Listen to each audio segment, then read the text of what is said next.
is called 9/11, and I know how this affected Big Brother regarding the second season and how it affected the final three, but I don't know how much it would affect it to the point where it has its own chapter in this book.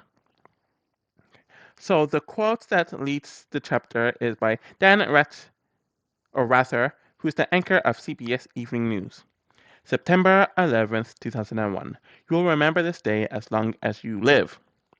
The morning of September 11th starts off like any other on set of The Early Show.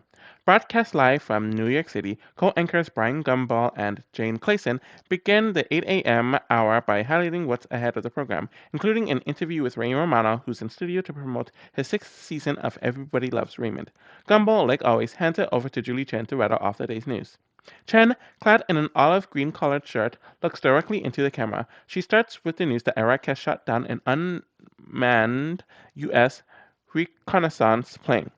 This is followed by details of the economic slowdown, Elizabeth Dole's Senate campaign announcement, winter prediction from the Old Farmer's Almanac, and a retirement update from Michael Jordan. These stories, newsworthy any other day, will be rendered cosmically insignificant from what's about to come. Guests trickle in and out over the next 40 minutes. Gumbel is in the middle of cooking or of a cooking segment with the editor of Gourmet magazine, tasting decade staples like lobster thermidor and porcini risotto. Richie abruptly cuts to a commercial. Around the same time, Dan Rather, CBS Nightly News' anchor, is at home on Manhattan's Upper East Side.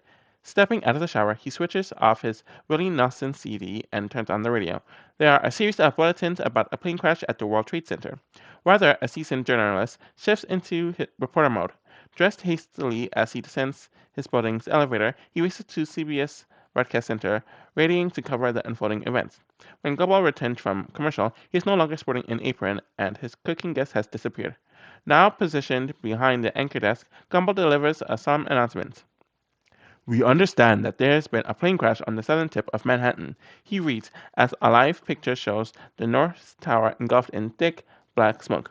Despite the early show's usual end time at 9 a.m., CBS News executive Al Ortiz directs Gumbel to remain on air, recognizing the gravity of the situation. Gumbel skillfully navigates the most unusual moment. He takes call from eyewitnesses, like a doorman at a nearby hotel. There is discussion about what was seen and heard. Minutes into Gumbel's coverage, an enormous fireball erupts from the South Tower, signaling a second plane's impact on the World Trade Center. Broadcast live across the country, this shocking image dispels any optimism that the initial crash was an accident. It could hardly be a coincidence. An eyewitness says to Gumbel, two planes fly into the World Trade Center within minutes of each other on a clear day. Guests opine that its terrorism and parallels are drawn to a bombing that killed seven at the same site in 1993. Gumbel Prudini reminds viewers that minimal details are known at this early juncture. On the West Coast, 3 hours behind New York City, CBS executive Gannett Maynard is awakened by a phone call sometimes between 5:46 or sometime between 5:46 and 6:03 a.m. It's his mother who instructs him to turn on the news. Alison Grana receives a similar phone call from Big Brother 2 supervising producer Lisa Levinson. On set of Big Brother, producer John Platt and editor Eric Johansson are wrapping up their shift, having spent the night preparing for the morning screening with Maynard and Grana. Each episode must be reviewed by the network before it's approved for broadcast. Johansson departs around 6 a.m., leaving editor Martin Hilton to take his place for the morning shift. Just as Platt and Hilton settle back into work, Johansson calls them from his car, delivering the startling news. They quickly turn on the TV in the edit bay and witnesses the chilling moment as the second plane collides with the World Trade Center. Maynard and Grana arrive at the Ford lot around 7 a.m. for the screening. Both expect the episode won't air, however, pending official word from the network, they continue the scheduled routine. While moving between edit bays, they periodically catch glimpses of the live news coverage. Arnold Shapiro hurries to the Big Brother set upon learning of the attacks. Everyone was in shock, he recalls. As the morning progresses, the most urgent matter is deciding the fate of the series and how to relay the devastation news to the contestants. This season reaches the highest levels of CPS leadership. By mid-afternoon, three scenarios are being discussed. 1. Halting production and premature ending of the show, which we know did happen in Big Brother Canada 8 as a result of COVID, and it's not a good feeling. Two, continuing the show without informing contestants of the attacks. Or three, continuing the show and informing the contestant of the attacks and allowing them to exit the program without financial penalty. Shapiro pushes for the third option, believing it to be the fairest to contestants and viewers. After careful deliberation, network executives agree that it's the most appropriate path forward. The Big Brother set is located only 7 miles from Burbank Airport. Planes regularly fly over the house throughout the day. The sound of roaring jet engines can sometimes be heard on the show in its earliest seasons. Dr. Well, one of the three remaining contestants, quickly notices that there are no planes in the sky. He, almost half-heartedly, offers an eerie prediction that there must have been a terrorist attack. The two other remaining Huskies are Atlanta newlywed Nicole and Monica from New York. They are perhaps the only three Americans disconnected from the totality of what is happening in the world. Monica has short black hair and often dons chic braided weaves. She's the first to officially learn about the attacks. Production calls her into the diary room alone. One of Monica's relatives, a cousin, works at the World Trade Center and is among the missing. It doesn't mean anything bad at this point, Garner assures her. Will and Nicole are giving the news next. All three decide to remain on the show. So I didn't know that they had the option to leave the show at this point. Like I just thought it was either they cancel the show and season or they continue. I didn't know they had an option to continue the show. So it says a lot that Monica decided to stay even after given the news, and I can only imagine what she and the others were going through. I remember Hardy talking about in his interview with Taryn the experience since I believe he was doing exit press and he was still on his way home, and then he ended up getting like stuck somewhere as he was in the middle of flying, and he got stuck in this location due to 9/11, and it was an eerie experience. And this is from someone who was out of the house but wasn't really back in the real world yet. And he also talked about how it affected the finalists and how they all had to be flown in, and it was such an eerie experience. Anyways, after the three decided to remain on the show, had they opted out of the show, there wouldn't have been anywhere to go anyways. Los Angeles quickly transforms into a ghost town as the city is on high alert, with three of the four aircraft originally destined for LA before being diverted by hijackers. LAX is temporarily shuttered.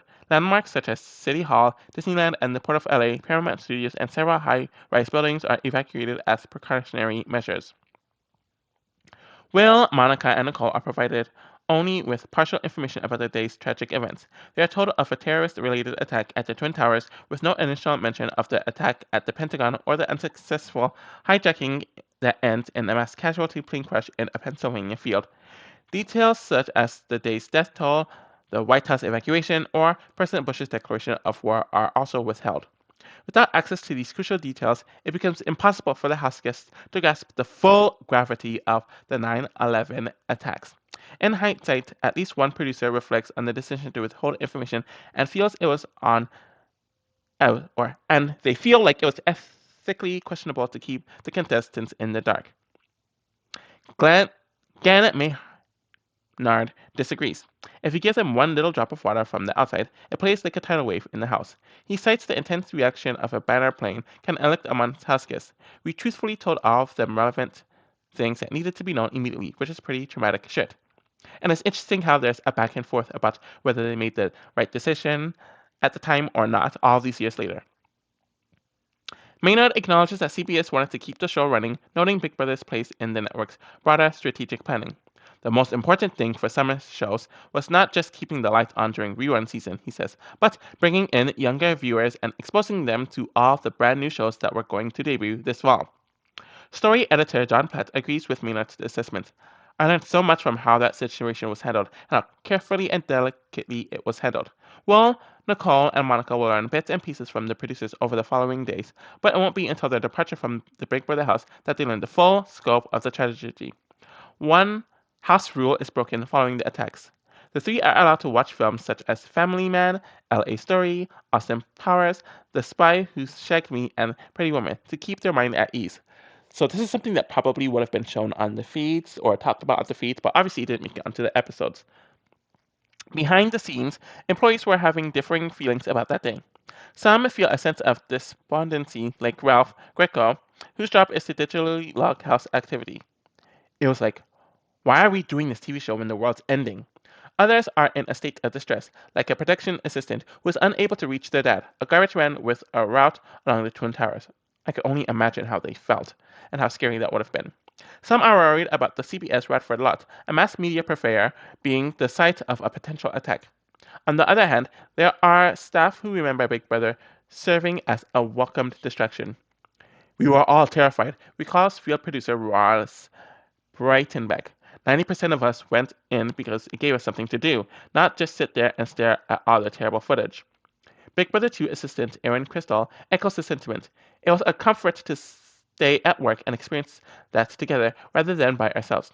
Crystal notes that the staff were given the options to go home. The Tuesday, September 11th episode is cancelled and uploaded online. Oh wow, I didn't even know that. Regular CBS programming is preempted for days and replaced with a wall-to-wall news coverage. Big Brother returns 1 week later and achieves its highest ratings of the second season. It turned out the silliness we were doing was a great distraction from what was going on in the world, says John Platt. Weeks after 9/11, CBS settles a major lawsuit. Marvin Rosenblum, holder of TV and film rights to George Orwell's 1984, accuses the network of unauthorized use of intellectual property. CBS denies this charge, but Rosenblum has what he believes to be solid evidence. Rosenblum acquires the rights in 1980 from Orwell's widow, who's left strapped from cash or for cash after being conned by an accountant. Over the years, Rosenblum is extremely protective of the rights. He threatens Apple Incorporated with legal action after it releases an Orwell-themed ad from its or for its Macintosh computer during the Super Bowl XVII, I don't know what Roman number that is, in 1984. In the television industry, it's common for production companies to establish a separate legal entity to handle the finances on a particular program. This subsidiary, akin to shell company, is often used as a liability shield. For instance, Fear Factor uses Lock and Key Productions to manage its money while Survivor operates under Survivor Productions. Someone at Endemol decided to name BB1 Shell Company Orwell Productions. This explicit reference to George Orwell on a show named after the book's most famous phrase prompts Rosenblum to seek compensation. Rosenblum hires Chicago-based attorney William Coulson to litigate the case. Coulson makes so many trips to California to conduct depositions that flight attendants on the Chicago-Los Angeles route begin to remember him by name. In total, he takes about a dozen depositions from the most intimately involved with the program, including CBS boss Les Moonves. He spends 4 hours deposing Moonves, who reminds him of one of the Beach Boys with his golden tan and dirty blonde hair. Coulson contends that Moonves showed up 20 minutes late to the deposition and introduces himself to the CBS lawyers as if they were meeting for the first time. This gives Coulson the impression that Moonves isn't adequately prepared for the meeting. However, the deposition doesn't yield anything remarkable, though Moonves does admit to having read 1984 in high school. It wasn't that big of a deal, says Moonves. When you're at a network, you get sued 10 times a day. This wasn't monumental. That settlement was fairly easy to do. People came to an agreement fairly quickly. A settlement is reached on September 24th, the eve of the trial. It includes no judicial admission of guilt by CBS, but provides Rosenblum with a hefty monetary settlement. Coulson remains on coy, unwilling to reveal the exact figure received. However, he notes that Big Brother 1 earned 24 million in profits for Viacom/CBS and 5 million for Orwell Productions, which he signals is one element in determining damages. Looking back, Carlson admits that they should have requested royalties, but he and Rosenblum didn't expect Big Brother to last more than a year or two, which is very interesting, and stuff like that does bite a lot of people in the butt with certain things. BB1 producer John Kalish recalls speaking about 1984 in creative meetings. He contends that others in those meetings likely gave false depositions under oath. With a laugh, Coulson laments that he didn't get the opportunity to depose Kalish, but maintains that he and his clients were satisfied by the outcome. The legacy of Marvin Rosenblum's lawsuit is nestled in every single episode of Big Brother. At the end of the credits reads a disclaimer part of the settlement terms. This program is not affiliated or associated with the estate of George Orwell and is not based on the novel 1984. So this was a very short chapter, and it's half the length of the other three that I already read. It's unfortunate that they didn't talk as much about Monica's cousin and how that affected her and her journey after the season, where it was later revealed that her cousin did pass away due to the attacks on 9/11 at the World Trade Center. And even the finale was weird with how Monica didn't even get a chance to actually go home. She was essentially sequestered in like a hotel, and the cast. I mentioned how the cast flew in a weird way, but it's interesting seeing the behind the scenes stuff with the network regarding how they handled 9/11 and Big Brother 2.